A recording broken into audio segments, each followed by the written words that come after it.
Dobar dan svima, dobrodošli u SM kuhinju i u moj novi video. Danas ćemo pripremiti jedan jako brzo osvežavajući i letnji ručak, jako ukusan, nije mastan, odličan je. Imamo izubljene tikvice, ja sam ih pripremila za punjenje. Imamo 500 g pilećeg mesa, imam pomešane batake i belo meso, vi možete naravno po svom ukusu.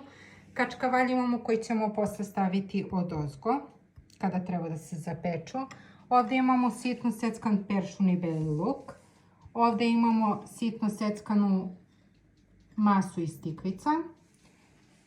Ovdje imam crni luk i ovdje imam također paradajz tanko seckan koji ću staviti odozgo da se zapeku.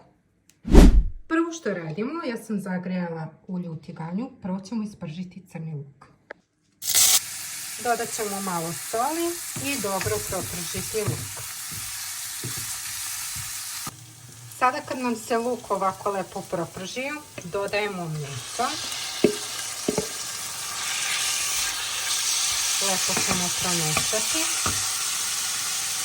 Zatim ćemo dodati ovu masu od tikvica iznutra.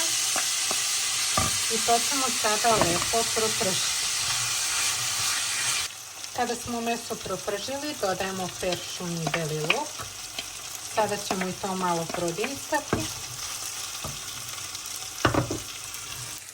Za kraj dodajemo malo aleve paprike i sklanjamo sa vatre. Sada kad smo ovako pripremili, dodajemo začine.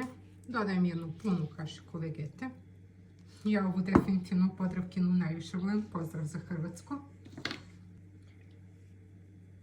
Dodajemo mleveni crni biber.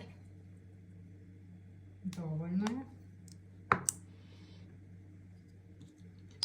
Jednu punu kašičicu kumina. Soli. I sada ćemo to lepo izmešati. Ja sam probala i dodala sam još malo bibera. Meni ovaj biber zaista definitivno najbolji kod nas. Sva sreća pa imamo Lidl u Srbiji.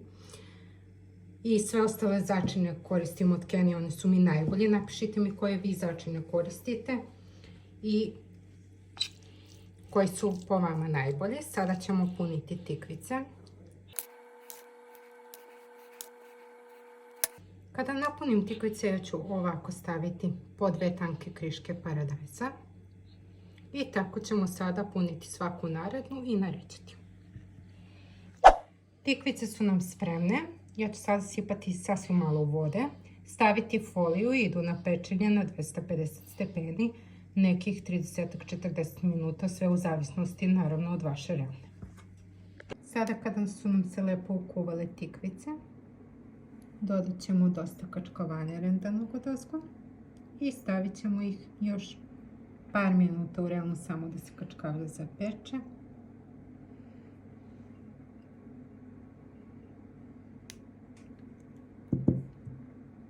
Sada ih stavljamo u realno još 10 minuta samo da se zapeku. Naše tikvice su gotove.